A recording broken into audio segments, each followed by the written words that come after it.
Welcome to Naked Age on the Naturist Living Show, a historical audio series exploring uncommon stories and profiling unique people who have gone to extraordinary lengths to live a nude life. I'm your host, Evan Nix. In this episode, we'll meet two North American nudist pioneers.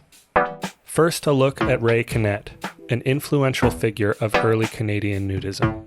Then we'll meet Gerardo Cisneros, a nudism advocate working to bring a budding Mexican nudist movement into full bloom. This is Naked Age.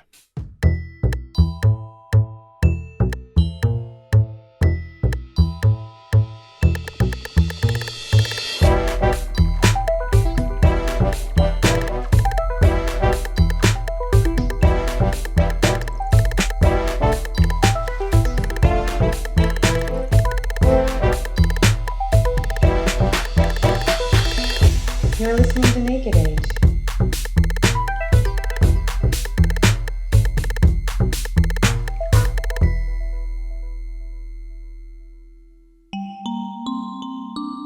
Nudism is often referred to as a movement, the nudism movement or the naturism movement. In America, this terminology goes back to the late 1920s, when social nudism as a modern idea and practice first began to proliferate across Europe and America. And what would these old settlers think if they knew that the most modern of all new movements, nudism, had made its home here? That all makes sense for the 1930s, when nudism was a new idea. But these days we have nudist cruises and nudist social media networks. It seems pretty well accepted. Is nudism still a movement? These days, some naturists steer clear of that terminology, striving more for personal relaxation than social reform. And these folks aren't wrong. I have to say, when I take in the scene at my local nudist club on a Saturday afternoon, it certainly looks more like relaxation than reform.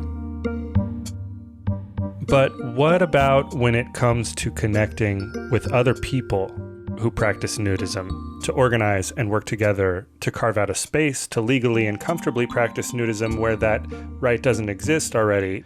Surely then it becomes a movement, right?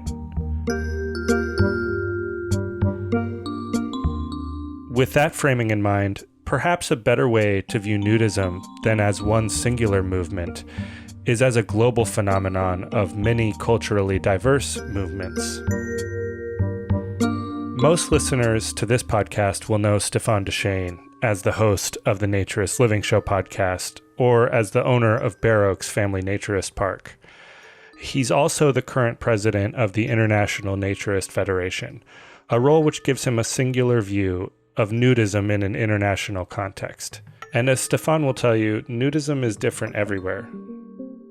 Next year, the International Naturist Federation will be 70 years old. And it was the Third World Congress in 1953 where it was formed. Naturism has always been very organized. Part of it was because it had to be. The way it used to work is you would join a club. That was the only choice. There was no free beaches anywhere. 1950s, that was it. You joined a club.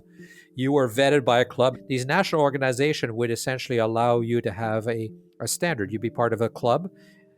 And through that club, you're part of the federation. And then they said, well, we should need to do that at an international level. And so the International Naturist Federation was formed partially to coordinate that. So you had the stamp. The reason congresses were established was naturists wanted to share between the different countries, different ideas, different ways they were. This was a movement, right? Should still be today. I think it is in certain places.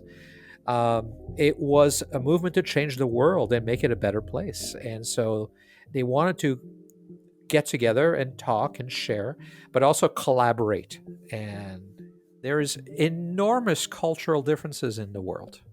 What you need to work on in France is different than what you need to work on in Israel or India. Every country is different. Today, we will explore the Canadian and Mexican nudism movements, and two pioneers whose stories of establishing national nudist organizations take place 70 years apart. Together, these stories provide a clearer picture of what a nudism movement is and the kind of hard work and clever thinking is required to organize one. Ray Canet, 55 years. Here he is for the first time in 55 years with his clothes on. And we'll be back to talk about it. You want To be a part of the audience, please send a postcard for free tickets to Donahue Tickets, care of NBC. By the time he appeared on Donahue to promote nudism in 1994, Ray Canet had already left an indelible mark on American and Canadian nudism. As Phil Donahue alluded to, Ray, along with his lifelong wife and partner Mildred, could lay claim to an unrivaled list of impressive accomplishments in a remarkable nudist career that spanned 6 decades. That career began in 1939, when the idea of organized nudism in Canada was only beginning to spread, due largely to the recent availability of America's first mass-distributed nudist magazine, Sunshine and Health. It was that year that Ray Canet and several others co-founded the Van Tan Club, Canada's first and oldest nudist club, which is still in operation today near Vancouver, British Columbia. The Canets would go on to co-found the Canadian Sunbathing Association and another long-running Canadian club called Sunny Trails, before moving south to California in 1959, where the couple would manage the popular Olive Dell Ranch near Riverside. In 1962, Ray and Mildred purchased an actual olive farm, land which soon became Glen Eden's Sun Club, to this day one of the premier nudist resorts in the United States. In 1975, Ray was inducted into the American Sunbathing Association Hall of Fame for his contribution to American nudism. In 1983, Ray Canet committed his personal account of early Canadian nudism to a tape recording, which has been held by the American Nudist Research Library in Kissimmee, Florida, for over 40 years. This recording, a portion of which we are sharing here publicly for the first time ever, courtesy of ANRL, provides us with a rare first-person narrative of how Ray Canet and many others worked together to network with other nudists and organize a movement in the 1940s.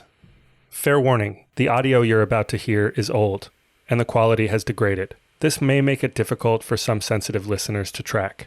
If you need to skip ahead, you can find the next section at the 17-minute mark.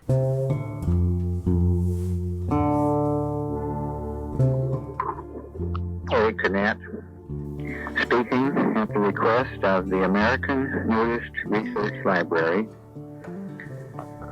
hoping that I can add to the little-known knowledge and understanding of many American listeners from a Canadian standpoint. My knowledge and initiative in nudism in Canada, of course, came from reading the American magazine Sunshine and Health, which used to sold in public newsstands in America. To bring it back into Canada, we would pick up whatever was available, 2 or 3 copies, and carefully slip them inside of my shirt and come through the customs into Canada, hoping that they wouldn't notice and be suspicious of my figure, because news magazines were not admissible in 1939 when I first started to take an interest in organized nudism in Vancouver, British Columbia. When an ad appeared in the Vancouver Daily Province and it gave a phone number, that man was Edward Lansdowne, and he, quite literally, could be the only one to be credited with having started the Van Tan Club. When we contacted him, we were invited to come to a gathering at his apartment, and one noted and I showed up on the doorstep. Why, he said, "Oh, you brought your wife?" And I said, "Well, I thought I had to."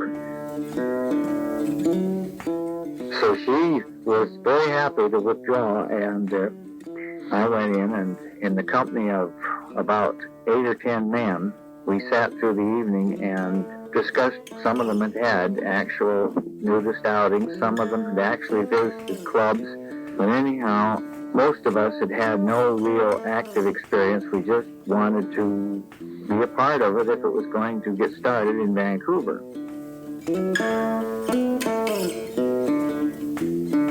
But it was agreed among us that we would go out the following Sunday and go to a location on the Alouette River. Now, for our first nude outing, I remember noted she didn't think she wanted to join in this activity, so I took her for a walk, and by the time we came back, I had her out of her clothes and thoroughly and totally wrapped in a beach towel. We came into the group, and she got down on her tummy, and that's where she stayed for the rest of the day. Hard to imagine that this is the lady that helped to found and operate Glen Eden, which is now the largest club in the West, celebrating its 20th anniversary this year of 1983. Eventually, one man, Alistair McDowell, presented us with a proposition. He had found lots for sale about 5 miles up the Grouse Mountain Highway, and he said that he would buy them for the club, and they would be under no obligation to repay him until such time as the club was well on its feet and satisfied that this was to be their location.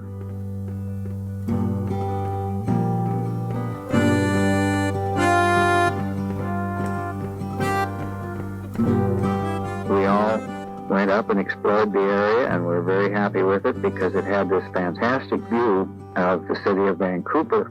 You saw the whole harbor and the city spread below you, and you just felt like God's on Olympus.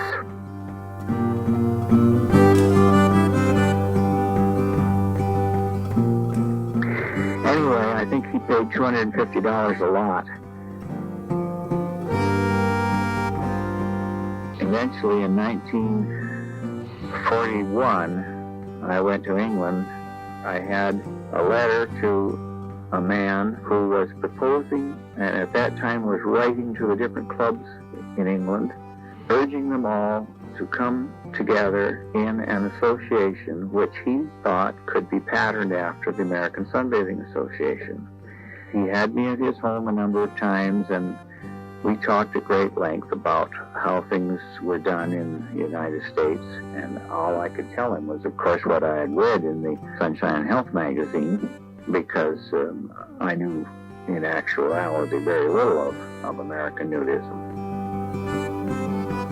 He managed to get a group of people together in a restaurant in London and had me address them.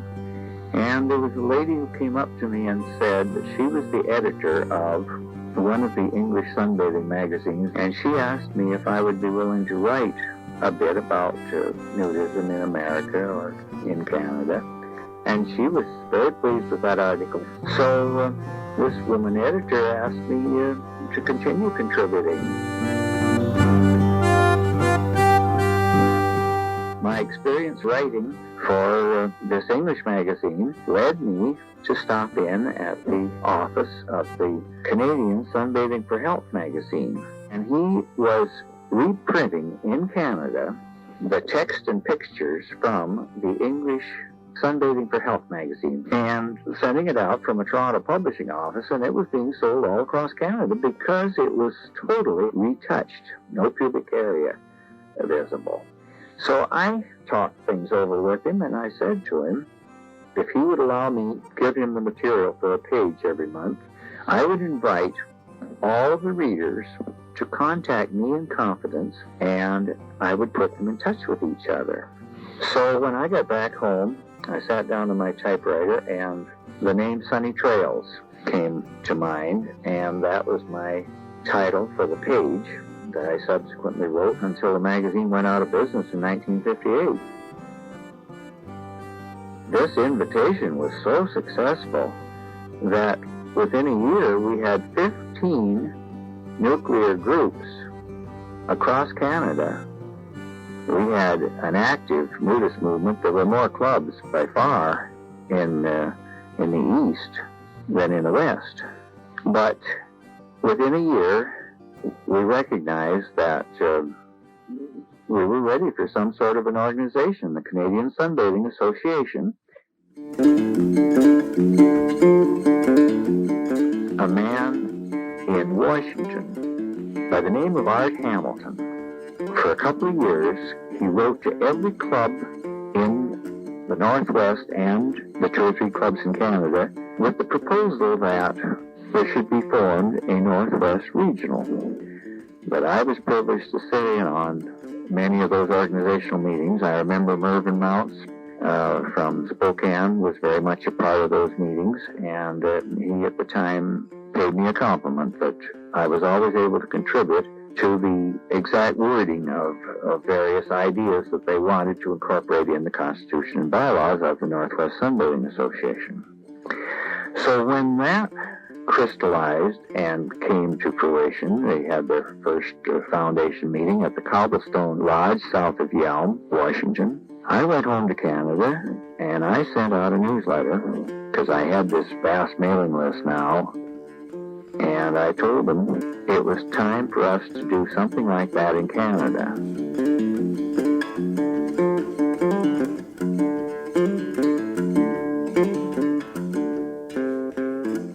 Out of that grew the Canadian Sunbathing Association, which was on a day, an afternoon, and a night in the Moose Hall in Vancouver, British Columbia, and it was in pouring rain, but it was attended by almost all of the nudists in British Columbia and nobody from the East. But we formed the Canadian Sunbathing Association, and I was elected the secretary, and we were off to a good start.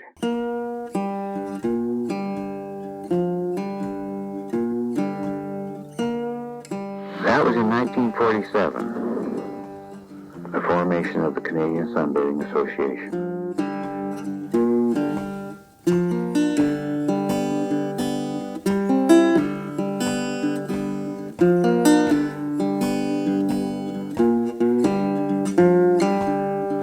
For its part, Canadian nudism's organization and development followed the U.S. nudism movement by only a few years, sticking closely to the model its southern neighbors established. Looking further south, the development of a nudism movement in many areas of Latin America rarely follows a parallel timeline.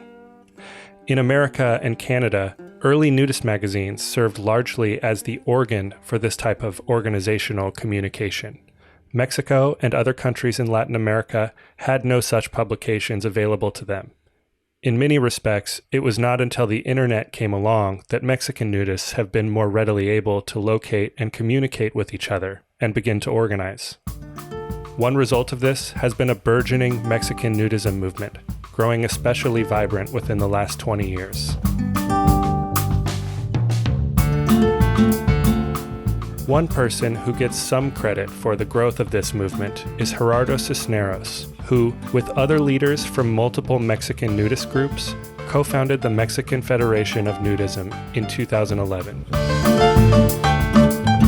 With some savvy and a little luck, Gerardo and others have been able to accomplish remarkable things for Mexican nudism in a short time. Beyond public nudism advocacy, Gerardo also practices and facilitates a regular group practice called Temazcal, a healing sweat lodge ritual which originated in pre-Hispanic Mesoamerica and has been passed down for over 5,000 years. Gerardo's point of view on nudism as a movement is unique and fascinating to hear. And recently, Gerardo was kind enough to share some of his stories with me over Zoom from his home in Mexico City on a Mexican holiday better known for its celebration in the U.S. Well, first of all, let me just start by saying Happy Cinco de Mayo. Thank you for doing this with me today. We don't celebrate it here. Oh, okay.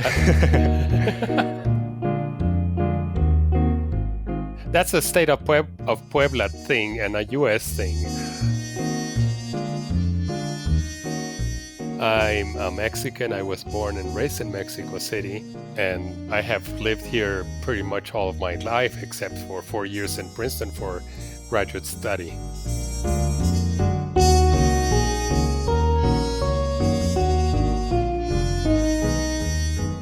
I found nudism by accident, by happenstance. We had a timeshare week in Orlando, which we exchanged a second time. We used it for a place in the Caribbean because my late first wife thought that we had never been to a island in the Caribbean. And as luck happened, they gave us a week in Sapphire Beach Club, which is in the Dutch side of St. Martin. This was early 90s, and the reservation confirmation still arrived by paper mail. And the reservation confirmation stated that Sapphire Beach Club was on Kupikoi Beach, which was a clothing optional beach. I had curiosity about nudism. I was not a nudist then. I had a Usenet newsfeed, if you remember those. Usenet was a precursor of Yahoo groups and Google groups, etc. And there was this news group called rec.nude. And so I had heard about Orient Beach, of Kupikoi Beach, of nudism in general, but hadn't done anything about it. But that was the opportunity. We went to Sapphire Beach Club. We went to Kupikoi. I saw people that were clothed, people who were nude. And so it was clothing optional. I opted for taking off my clothes. And I then went for my very first skinny dip as an adult. Wow, this is great. And then coming out of the water, being dried by the sun and the breeze. And then after all of that, not having wet swimming trunks and having dry clothes to put on to drive back to wherever one is going, I said, I don't ever want to go to a beach where I have to use a swimsuit.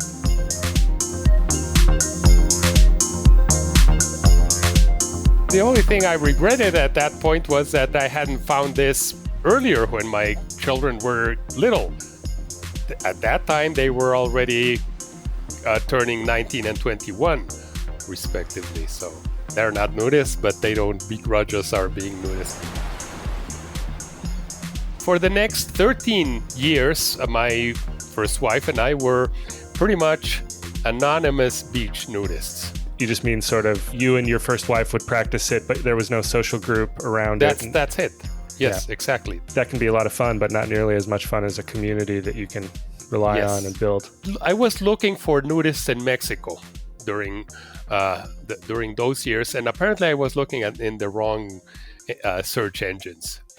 But in 2009, I came across a magazine in a newsstand, and the magazine was called Adult Entertainment Guide, Guía del Entretenimiento Adulto, and the cover had a nude couple seen from the back in the water with water up halfway up their legs, and then the title says Desnudarse como donde con quién, getting naked, with whom, where, when. And this magazine had several articles on mostly groups online that were nudism discussion for Mexicans. So I discovered that there was social nudism in Mexico.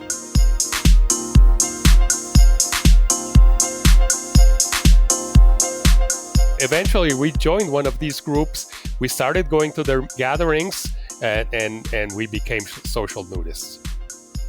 There was this particular group that organized gatherings in Cuautla. These two couples rented a house for the weekend just outside Cuautla, and this place had a basketball court, large lawn where one could play either soccer or volleyball.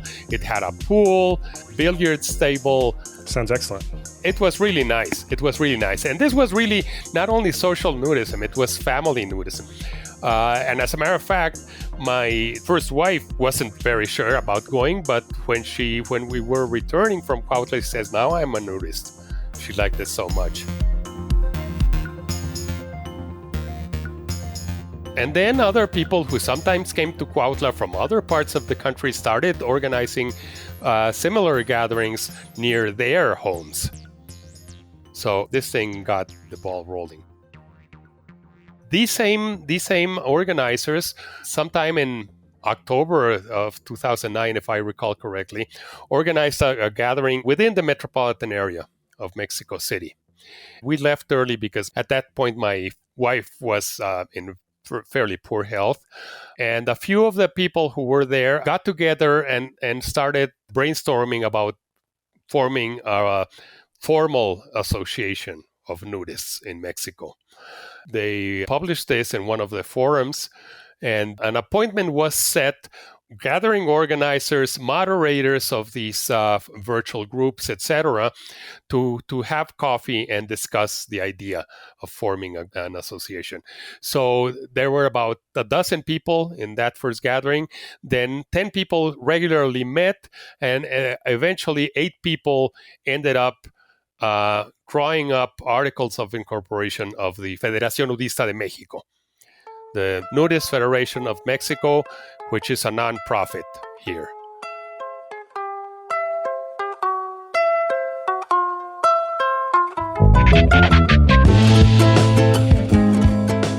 And all of these founders, these 8 founders, or these original 12, these were all individual representatives from different groups? Or Pretty much. See.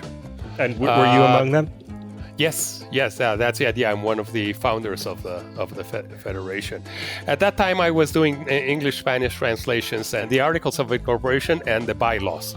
Sure. I translated into English. I had my sister, who's a professional translator of legal documents, look them over for correctness, and we sent them off to Austria to the INF.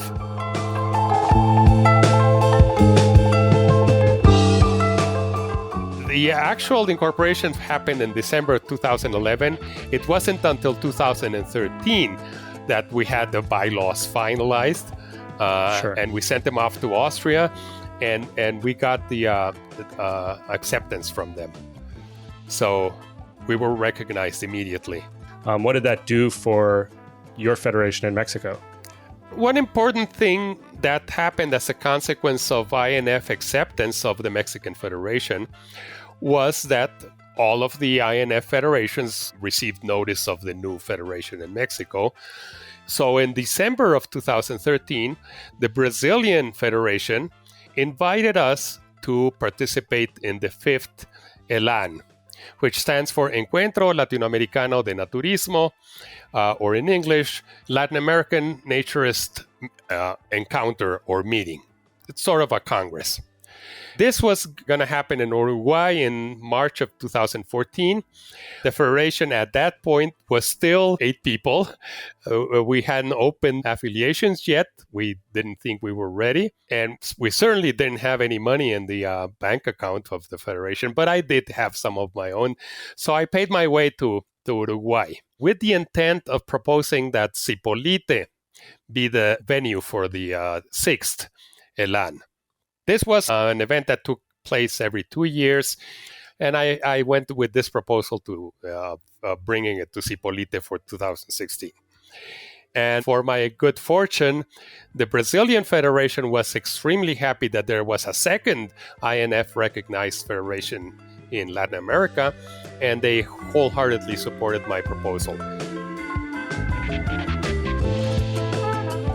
As a matter of fact, the vice president of the federation, who was the official representative at that ELAN, because the president couldn't come for some reason or another, said, Brazil insists that the next ELAN should be held in a country where it has not been held before. The only other country that was represented in Uruguay that hadn't held an ELAN was Ecuador, and they said they were in no position to organize it. So I came back to Mexico with the 6th ELAN in my pocket. Wow. And 2 years to plan for it, I imagine. Yeah, pretty much. Yes. Yeah. By that time, I was already a widower, and I was in a new relationship with Rosario. She's my second wife. And one of the main reasons she's my second wife is that she is a nudist. That was my requirement for remarrying, for being in a new relationship. But anyway. It sure makes dating a lot more fun if you guys can share that, you know? Yes, exactly. There you go. So in October of 2014, Juan Castañeda, who was the president of the Federation of the time, Rosario and I was still secretary of the Federation, went to Zipolite to look for a hotel that would be the venue for the Elan. We found it. We chose one that was not on the beach, was not usually, you couldn't be nude on their premises, but they agreed that if we could fill the hotel, they would make it nudist for us for the event. And right. It did. That happened. That did happen. Perfect.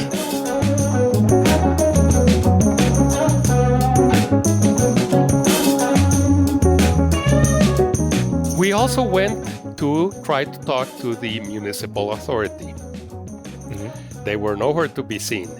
Juan Castañeda tried and tried again, and it wasn't until December of 2015, with about a month to go, that a friend of ours who was working in one of the TV channel's news programs had a lot of media contacts and suggested a press conference. So in the last week of December, when there are no political news and the journalists are starved for news, we called for the press conference, and we expected maybe 5 or 6 people to come. Well, we had 30 different media represented. Wow. And we had TV interviews and radio interviews and internet news outlets and printed media. And so the news of the Sixth Elan really started spreading and got to the coast of Oaxaca, where Zipolite is. Finally, the municipal president of San Pedro Pochutla, which is the municipality to which Zipolite belongs, finally took notice and said, who are these people who are organizing a nudist, international nudist event in my backyard, and I'm not told about it? Juan and two other founders of the federation went to San Pedro Pochutla. The municipal president agreed to attend the inaugural event, do the formal opening declaration of the meeting, and of course he gave a speech.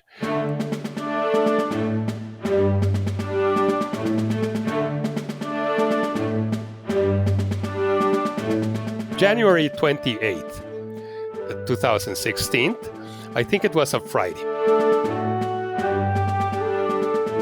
He told us about his love for Zipolite. He gave a little too much information that I'm not going to go into at this time. But then he did give us a surprise. He said, I will let you know that yesterday afternoon, the 27th, the formal meeting at City Hall, the Cabildo, as it's called in Mexico, and among other issues on the agenda, we decided to declare Zipolite and Del Amor beaches to be, from this day forward, nudist optional. Wow. So Zipolite had a 40-year history of tolerated nudism. I see. But at that point, it became official. Wow.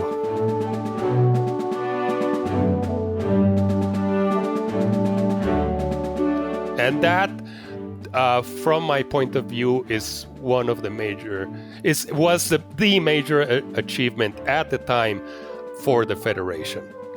Getting an actual beach in Mexico declared open to optional nudism.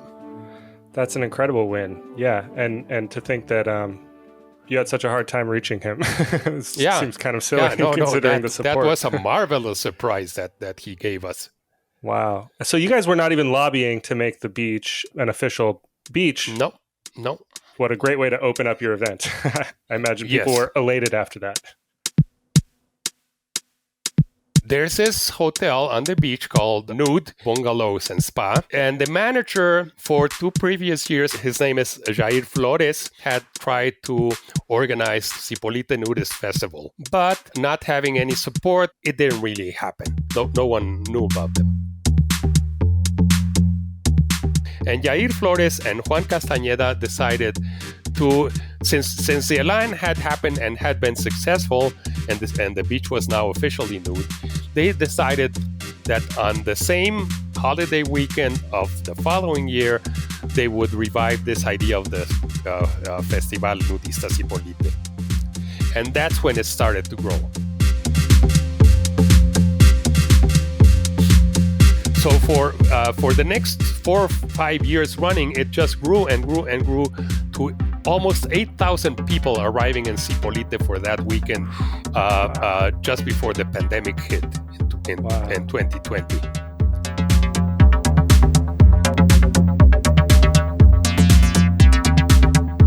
Where were these people traveling from, by and large?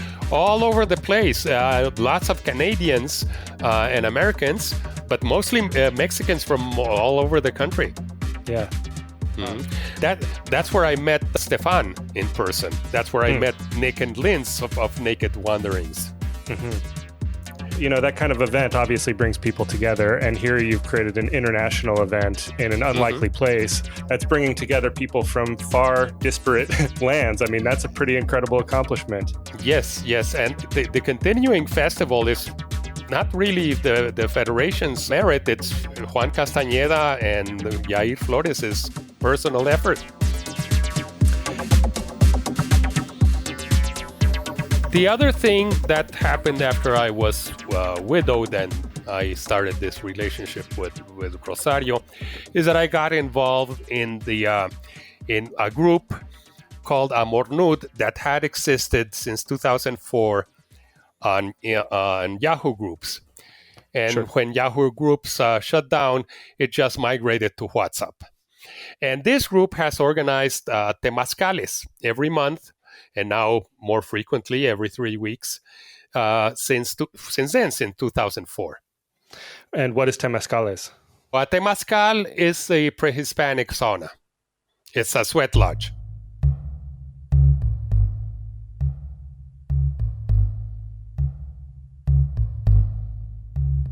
A temazcal, literally from Nahuatl, means a sweating house. So a sweat lodge. There are volcanic rocks that are heated. In our case, is with firewood, and then water is thrown on these rocks. And good hot steam gets created that way. It was the Aztecs' way of taking steam baths.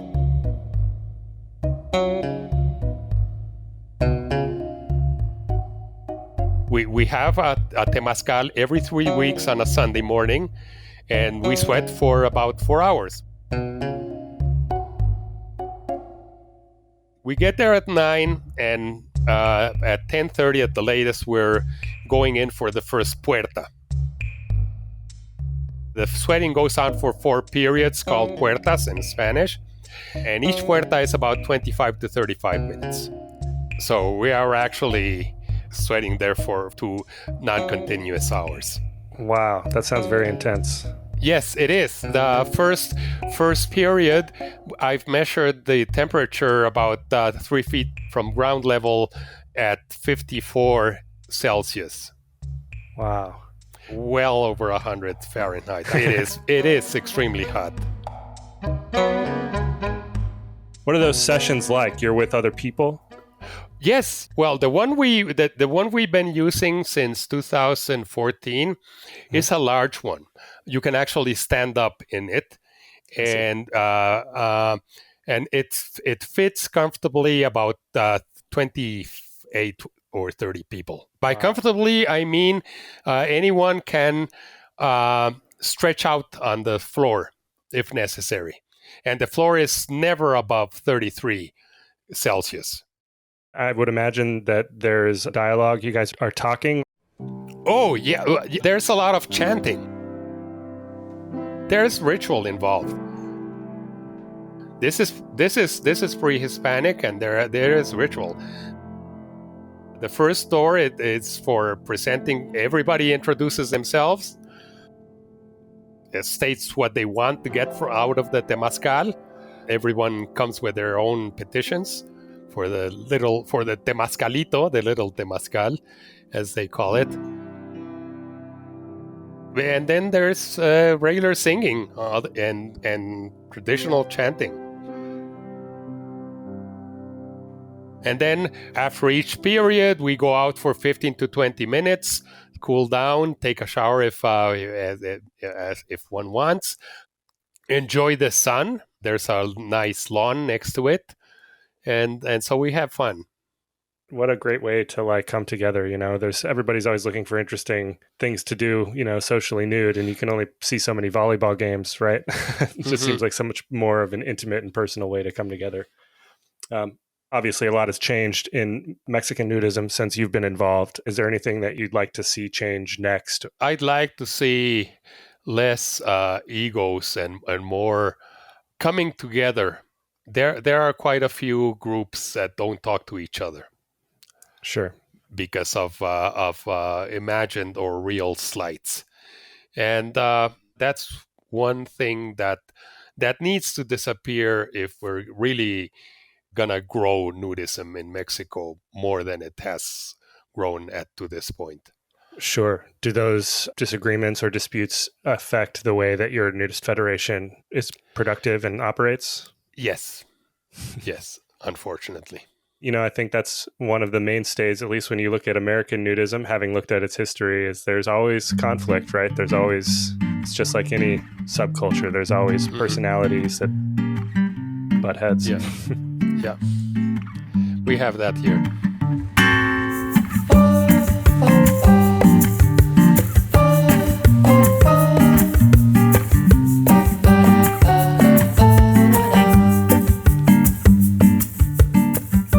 It's interesting to take in Ray's and Gerardo's stories side by side.